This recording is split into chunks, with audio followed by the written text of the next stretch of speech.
มาพี่น้องนี่ยายกวงพามาเล่นทงเล่นทาจ้ะมาเบิ่งกล้วยฟ้าเฟกเนาะมาเล่นกับน้องคุณเงินคุณทองเด้อจ้ะเพิ่นกำลังกินน้ำ เออ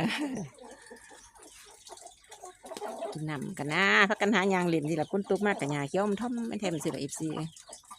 อยู่ทงกีทาจกกันเล่นตามภาษากล้วยหน่อยเนาะยายกวงว่าเพิ่นเป็นจังสีเนาะเป็นจิตสิเจยๆในแต่ขาเขาอันไปอยู่ในโคกเนาะพอส่วงคุณตุกห้ามก็เอาเขาโคกเนาะอันตัวใหญ่น้องคุณคังเลยลูกนางไผ่สีทองคุณเงินคุณทองมีแต่คุณเลยกล้วยอยู่นี่FCอันนี้คุณคังลูกนางไผ่อันนี้คุณเงินกับคุณทองสองอันเหียงกัน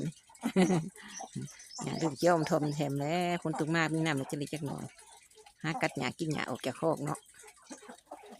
เมย์นะผูกไว้โคกเมย์เพราะว่ามิแต่สีหอบสีเลนกับฝนตกมาสิเลี้ยงกล้วยบ่คือเลี้ยงงัวได้เลี้ยงควายนี่ เพิ่นอยากหอบอยากเลนตัวดึงก็บ่อยากอยู่มาเลี้ยงหนากันมาสลอยมาFCเบิ่งกันนะอันนี้คุณเงินอันนี้อันทางข้างหลังน่ะคุณทองคุณเงินชอบกล่องนะคุณเงิน สามคุณมาเจอกันเฮียงกันเสยล่ายอยู่อีหน้าโคก คุณเงินยางไว้คุณเงินชอบกล่องคุณเงินคุณคังข้างซ้ายคุณเงินข้างให้แดงนั่นเป็นคุณทอง